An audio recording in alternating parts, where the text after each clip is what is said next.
بارك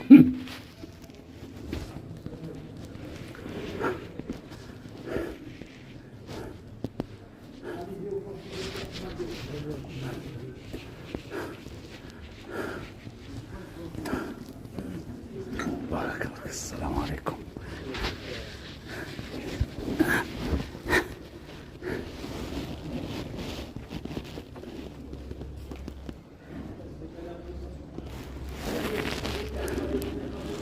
أعوذ بالله من الشيطان الرجيم. بسم الله الرحمن الرحيم. الحمد لله رب العالمين، حمدا كثيرا طيبا مباركا فيه، والصلاة والسلام على سيدنا ومولانا محمد صلى الله عليه وعلى آله وصحبه وسلم أجمعين. السلام عليكم ورحمة الله وبركاته. الله أكبر. أيوة. هل هناك أسئلة؟ نعم. أنا عبد الرشيد. أهلا وسهلا. تفضل يا سيدي. قلت لي يعني تتمة ما قلته في الأسبوع الماضي بخصوص الإخوان الذين لم يسمعوا ما قلته في الأسبوع الماضي بالفرنسية، أو ننتقل إلى شيء آخر؟ كاد إيه هو؟ كان الموضوع يعني هل لنا من عذر عند الله عز وجل ونحن نسأل عن أمور الدنيا ولا نسأل عن أمور الآخرة، مع العلم أن الله سبحانه وتعالى والرسول صلى الله عليه وسلم يدعون إلى تعلم الدين. الله يرضاك. واحنا قلناه بالعربي ولم تقلها بالفرنسي. بالفرنسي. الله يرضى عليكم إن شاء الله. Alors, comme d'habitude, notre frère, Cheikh Abdul Rachid, il me rappelle que le sujet qui a été abordé l'autre fois en arabe, on ne l'a pas abordé en français. Alors aujourd'hui, Inch'Allah, ça sera en français. Il a posé une question. Il a dit, nous sommes toujours intéressés des détails de la vie, je pense qu'il a dit le prix de tomates et pommes de terre et je ne sais pas quoi, mais on n'est pas intéressé au sujet de la religion. On ne cherche pas la science religieuse. Est-ce que c'est faisable ou pas? Alors, je dois dire d'abord que le prophète alayhi salatu wassalam essayait de dire chaque fois sallallahu alayhi wa sallam, au moins ou alayhi salatu wassalam, car aujourd'hui nous sommes le vendredi. Celui qui fait la prière sur le prophète alayhi salatu wassalam, comme il a dit, Allah subhanahu wa ta'ala lui rend son esprit pour nous répondre, nous les pauvres, n'est-ce pas? Alors c'est très important ça. Alors le prophète alayhi salatu wassalam, il a dit que demander la science, c'est obligatoire pour chaque homme et chaque femme. Et en arabe, je pense que je n'ai pas dit ce hadith-là en arabe, « Talabul ilmi faridatun ala kulli muslimin wa muslima » Et aussi, il a dit, sallallahu alayhi wa sallam, demander la science, même si elle est en Chine, car là, la Chine était très loin à l'époque. Maintenant, on peut arriver en Chine facilement. Et il a dit aussi, le prophète, alayhi salatu wassalam, nous, les prophètes, il parle de tous les prophètes, on n'a pas laissé un héritage, à part la science. Et il a dit dans un hadith que les savants sont les héritiers des prophètes. Et il a dit qu'ils sont les héritiers des prophètes à des conditions. Qu'ils ne fréquentent pas les gens d'autorité. Ça veut dire les rois, les présidents, le sultan, le ministre, le premier ministre, n'importe quoi. Il ne doit pas fréquenter ces gens-là. Car là, il y a autour de ces gens, il y a la vie, l'au-delà avec la décoration, celui qui donne l'ordre et tout le monde obéit à son ordre. Tout ça, ça peut faire une preuve pour le savant. Car le savant, il possède une grande science. Et parmi ces gens, il y a qui ne possèdent pas autant de science. Alors parfois, le diable, il vient te parler. Ah, tu es mieux que ces gens-là. Pourquoi ils ont ça et tu n'as pas ça? Mais alors là, il faut éviter ça.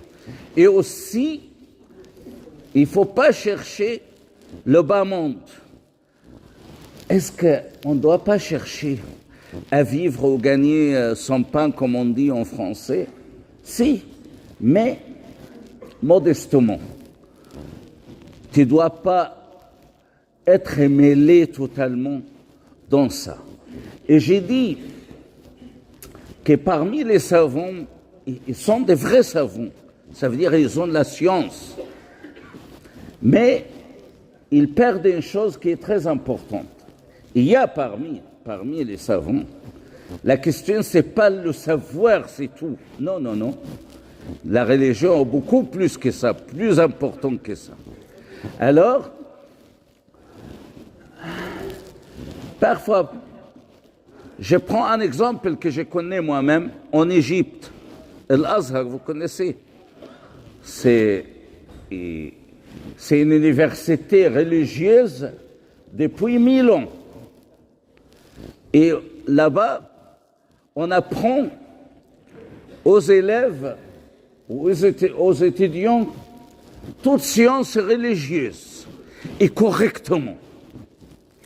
Mais le problème, c'est qu'il y a parmi les étudiants ceux qui veulent avoir la science pour servir la religion, et parmi eux, des gens, des villageois comme moi, par exemple, je suis villageois. Alors, ma famille est une famille modeste dans le village, mais il y a des familles riches. Alors là, quand on va, par exemple, présenter la condoléance à une famille dont il a quelqu'un qui est décédé, alors les gens se mettent debout pour les gens riches, mais pas pour moi. Alors là, comment je peux être comme ces gens-là? J'arriverai jamais à avoir autant d'argent qu'eux. Mais il y a une astuce. J'ai appris le Coran, alors c'est très facile. J'apprends la religion et je me présente comme je suis parmi vous maintenant et je parle et tout le monde dit ah masha'Allah, salam alaykum, tout le monde s'est mis debout pour wa alaykum salam. Ah, venez ici, cheikh, venez ici. Alors je suis comme les riches. Est-ce que ça si? Alors, est-ce que je faisais ça en cherchant le visage d'Allah? Oui ou non? Non. Non. Alors tout ça, ce n'est rien. C'est pour cela qu'on fait une invocation bizarre. Une invocation qui ne me plaît pas, mais c'est correct. Par exemple, Cheikh Abdel Salam, vous connaissez l'imam, notre imam? Celui que j'aime beaucoup, là. Vous l'aimez ou pas? Non, non, vous êtes contre lui, et vous avez raison. Il n'y a pas de souci. Cheikh Abdel Salam, il connaît le Coran, n'est-ce pas, par cœur? Alors, Cheikh Abdel Salam, comme tout le monde, il fait une invocation bizarre. Il dit, Ya Allah, oh Allah, fais le Coran une argumentation pour moi devant toi, pas une argumentation contre moi. Mais c'est quoi ça? Argumentation contre toi? Tu connais le Coran par cœur. Et le Coran, il sera contre toi devant Allah. Est-ce que c'est faisable ça? Oui. Si tu apprends le Coran et tu fais ce qu'Allah t'a ordonné dans le Coran il t'est interdit de ce qu'Allah t'a interdit dans le Coran, alors il va argumenter pour toi. Il va te défendre devant Allah subhanahu wa ta'ala. Mais si tu connais le Coran par cœur comme ça, et tu fais l'imam, et tu es respectable devant les gens, mais c'est Allah qui voit ton cœur, et tu n'es pas sincère. Alors le Coran, qu'est-ce qu'il fera? Il sera contre toi. Alors ce n'est pas parce que je connais le Coran par cœur, ou bien que je possède une science incroyable que j'irai au paradis. Non. Même le Coran, c'est correct. La science que je possède est correcte. Mais je l'utilise comme pourquoi? Pour Allah ou pour moi-même? Vous voyez la différence, c'est quoi? C'est pour cela qu'on a vu, à notre époque et à travers l'histoire, des savants qui ont la science, qui ont vendu, ça veut dire ils savent la vérité, mais ils ont vendu leur science aux gens des autorités. Et j'ai vécu ça moi-même. Quand j'ai parlé à la télé, etc., j'ai donné des choses religieuses, etc. Un jour, ils disent, tu dois être d'accord avec ces politiciens ou tu pars. Alors j'ai dit, rester à côté de ma femme, c'est mon rêve, ça. Je ne viens plus. C'est pas grave, n'est-ce pas? Car là, il y a comme ça. Ça ne veut pas dire que tous les savants, ils sont comme ça. Non, non, non. Mais le problème, c'est que si tu réussis à arriver aux gens, là, quand tu arrives aux gens, et les gens, ils aiment t'écouter et voir tes émissions religieuses, là, les politiciens, ils disent, ou bien les riches, ils disent, il faut profiter de celui-là. Il te pose beaucoup de questions. Et il pousse des gens, et j'ai vécu ça, il pousse des gens pour t'appeler au téléphone, tu en direct, il te pose des questions qui sont vraiment des questions méchantes. Et les questions, ils sont très bien formulées pour qu'ils te tombent dans leur piège.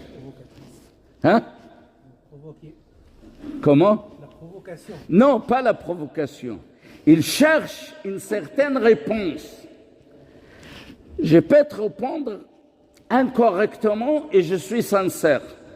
Si tu formules la question d'une certaine manière et tu vas sortir, tu dis, Ibrahim, il a dit ça, alors c'est correct, mais oui, il a dit ça, mais pas pour...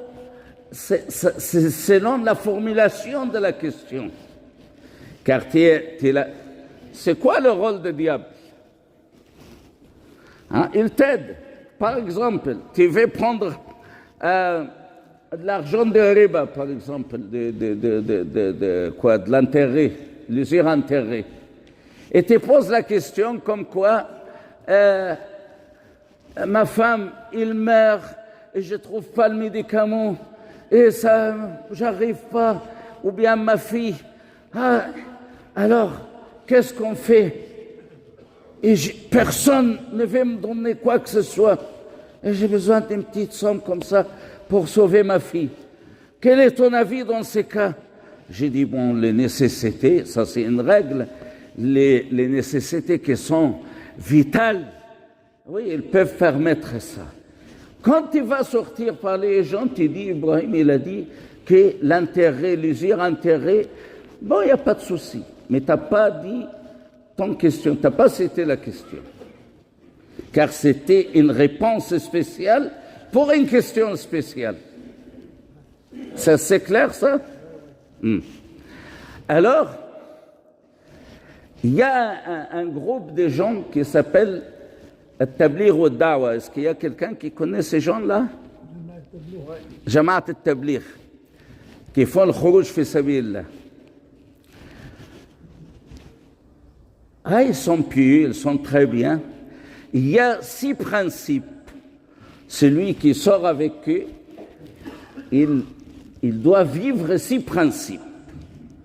Bon, être pieux, faire les prières correctement, avec la conscience complète, etc. Mais tu dois apprendre une certaine éthique qui s'appelle al-ilm ma'a zikr. C'est bizarre ça. Al-ilm ma'a zikr. C'est quoi l'ilm ma'a zikr? Ça veut dire que tu dois chercher la science.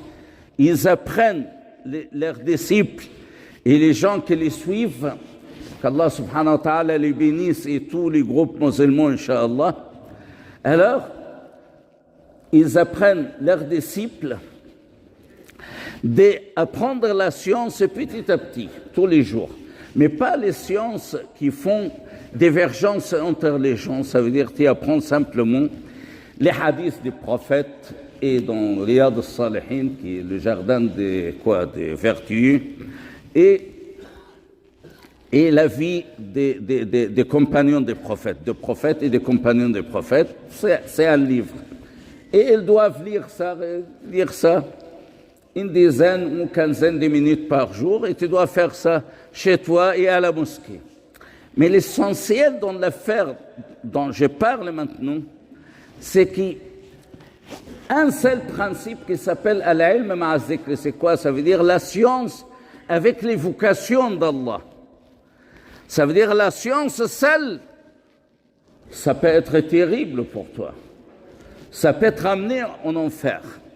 Mais avec le zikr, ça c'est autre chose. Avec le zikr, ça veut dire ton cœur est lié tout le temps avec Allah subhanahu wa ta'ala. Alors quand tu cherches la science, tu cherches la science seulement en cherchant le visage d'Allah. Et quand tu parles avec les autres, tu les ordonnes les biens, ou tu les interdis le mal, tu interdisais le mal, c'est simplement en cherchant le visage d'Allah. C'est pas pour leur prouver que tu sais mieux qu'eux, par exemple. Ah, je suis mieux. Le Hajj, tu t'appelles comment un Hajj? Sami. Hein? Sami. Sami. Tu viens d'où? Tunis. Tunis? Il y a Sami en Tunis? Mon frère est Sami. Yallah, c'est pas grave. Barakallahu fi. Alors, Sami, par exemple, il ne fait pas la prière. Et je vais lui dire, Sami, viens faire la prière à la mosquée. Alors, il y a 2 manières. Je lui ai dit, Sami, c'est à vous maintenant, vous, qui est présent, c'est à vous de choisir quelle manière qui est bien. Sami, masha'Allah, tu es très bien, masha'Allah. Je vois que tu cherches toujours le visage d'Allah. Il te manque une petite chose, une toute petite chose. Il y a un pas entre toi et le paradis. Tu ne fais pas la prière de Fajr à la mosquée. Est-ce que tu aimes que je te réveille par téléphone? Par exemple, je sonne sur toi. Qu'est-ce que tu veux? Tu veux que je vienne chercher chez toi? Et comme ça, on va ensemble à la mosquée en sachant que chaque pas vers la mosquée, elle t'élève 1 degré et il efface un péché. Ça, c'est une manière. L'autre manière, Sami, pourquoi tu ne viens pas, toi, à la mosquée? Tu ne sais pas que c'est obligatoire d'accomplir la prière de Fajr à la mosquée? C'est obligatoire ou pas?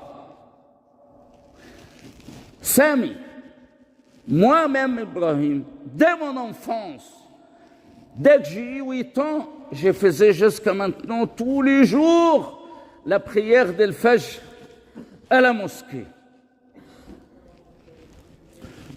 Vous préférez quelle manière, la première ou la deuxième? Car la deuxième, ça montre mon orgueil, moi. J'invite Passami à venir à la mosquée. Je vais lui dire que je suis mieux que lui. Et ça, c'est vrai, car tous les Égyptiens ils sont mieux que tous les Tunisiens. Allahumma salli ala sayyidina Muhammad. Mais alors, ce sont des manières. Alors, soit tu aides Sami à aller au paradis, ou bien tu aides Sami à connaître ta valeur personnelle, qui n'est rien, vraiment. Alors, ça c'est... Dans les deux cas, tu possèdes la science, qui est la prière d'El-Fajr, est obligatoire. Mais est-ce qu'avec ta science, tu aides les gens, ou bien tu fais un rempart entre les gens et Allah subhanahu wa ta'ala? Est-ce que c'est assez clair? Ça c'est Cheikh Bouamama, celui-là, hein? Je ne l'aime pas, pourquoi? Car il fait partie des jama'a dont j'ai parlé maintenant, de Tabligh wa Da'wa, qui font al-ilm ma'a zikr. Celui-là, voyez-vous, il s'habille comme ça. Je ne sais pas pourquoi, c'est leur problème. Allahumma salli ala sayyidina Muhammad. Alors, c'est pour cela que l'ilm ma'a zikr, on parle de ça, que l'évocation d'Allah subhanahu wa ta'ala, c'est ça, ce qui protège celui qui cherche la science ou le savant de son âme et du diable. Sinon, sa science peut être contre lui. C'est assez clair? Alors la science, c'est une grande valeur, mais le problème, c'est à condition que tu cherches simplement le visage d'Allah avec ce qui t'apprend. Je vous dis une chose bizarre. Aussi, Cheikh Abou Amama, il connaît ça, il suit cette idée-là. Moi, je parle mieux que lui. Parce que ça, c'est un orgueil, ça. D'accord? Je parle mieux que lui. Mais faites attention à ce que je vais dire. Vous connaissez Abu Bakr? Radiyallahu anhu. C'est le grand compagnon du prophète alayhi sallam. Alors, il connaît que Mohammed est véridique avant l'islam et honnête, comme tout le monde. Alors il a entendu que Mohammed, il prétend et il dit qu'il reçoit la révélation d'Allah subhanahu wa ta'ala. Alors, ça n'a pas plu à Abu Bakr. Il est venu le voir, il lui a dit, Mohammed, qu'est-ce que tu dis? Qu'est-ce que j'entends sur toi? Alors, le prophète, alayhi salatu wassalam, il a dit, Abu Bakr, c'est très simple. Il n'y a qu'une seule divinité qui est Allah. Et c'est moi le messager d'Allah. Alors, il n'y a pas de preuve, moi. Abu Bakr, supposons que je suis Abu Bakr. Est-ce que je peux accepter cette parole comme ça?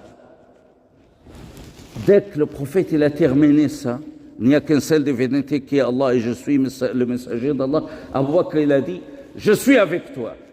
Il est reparti tout de suite. Même le prophète, il n'a pas reçu une grande science. À l'époque, tout ce qui a été reçu par le prophète,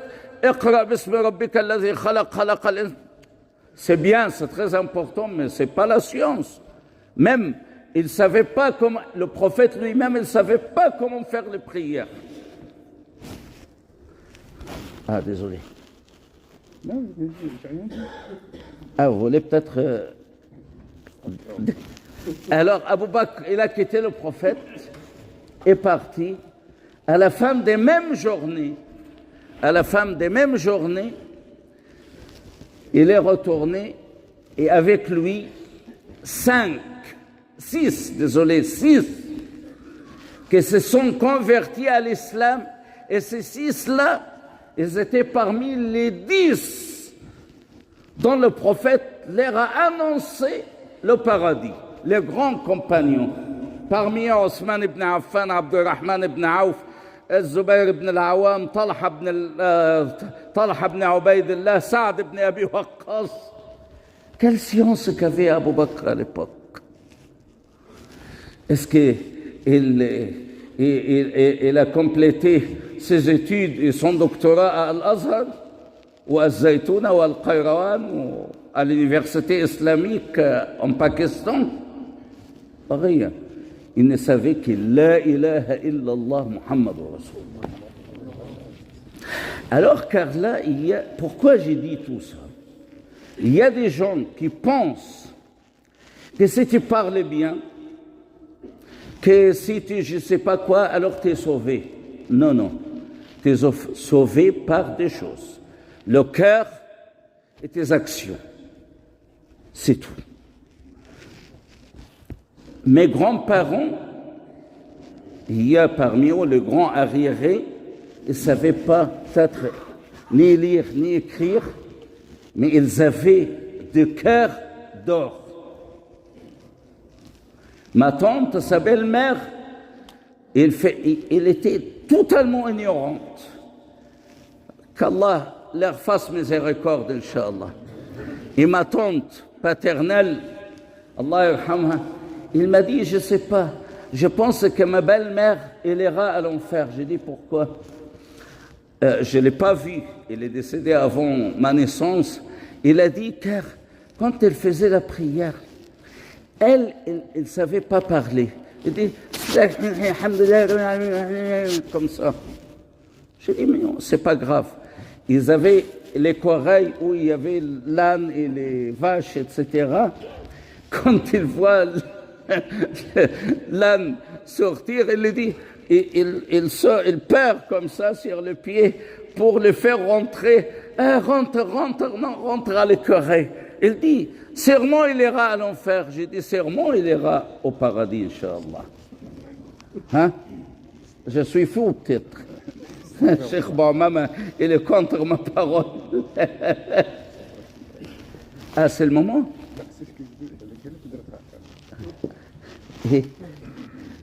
مش عارف بتقول ايه انا ما بسمعش. Alors je dis non, car Allah subhanahu wa ta'ala regarde son cœur, car il parlait pas, il sait pas parler. Même en dehors les prières, alors il est comme ça. S'il y a quelqu'un qui est comme ça, est-ce qu'Allah sait ça ou pas? Mais celui que les gens comme moi, qui ne savent pas fortement Allah, ils pensent qu'Allah simplement, ils regardent simplement qu'est-ce qu'on dit exactement. Oui, ils connaissent ça par cœur. Et je sais, ça ne veut pas dire qu'il ne faut pas connaître par cœur. Il le faut, mais selon tes capacités. Mais il y a beaucoup de gens qui sont des gens, j'ai oublié ça. Il y a une invocation bizarre de la part du prophète alayhi salam. Il a dit, Allahumma inni as'aluka imanan ka iman al-awam. Je te demande à Allah de me donner une foi comme les gens normaux, pas comme les savants. Car là, ce sont les gens qui connaissent directement Allah comme ça. Ça ne veut pas dire que la science n'a pas une valeur. Non, c'est une valeur très importante pour préserver la religion. Mais je parle simplement ce que je vais citer. C'est parce que quelqu'un est un grand savant, c'est résolu. Non, non, non, non. Peut-être, nous profitons de lui plus que lui. Il ne profite pas de lui-même. Ça, c'est clair? Désolé, peut-être j'étais long sur le sujet. Samahni, Cheikh Abdul Rachid. Qu'Allah vous préserve, Inch'Allah. Allah yahfazkum wa yarda ankum wa yurdikum wa yuhsin ilayna wa ilaykum wa ya'fu anna wa ankum wa yarhamna wa yarhamkum wa yahqin ad-dima fi Gaza, Inch'Allah, wa fi Lubnan wa fi sa'ir Falastin wa fi sa'ir ard al-muslimin, wa an yubarik في جماعات المسلمين كلها وفي أهل الخير في أمة محمد، وأن يجعلنا وإياكم من أهل الخير، وأن يلهمنا الرشد من أمرنا في شأننا كله، إنه على ما يشاء قدير. وصل اللهم على سيدنا محمد وعلى آله وصحبه وسلم. أدز لي بارك الله فيك سليس.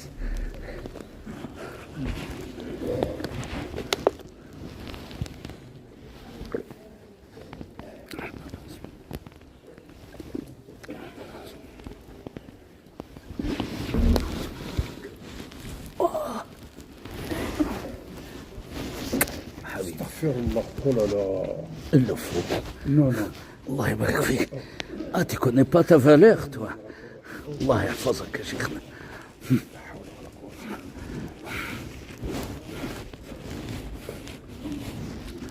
بسم الله والصلاة والسلام على رسول الله.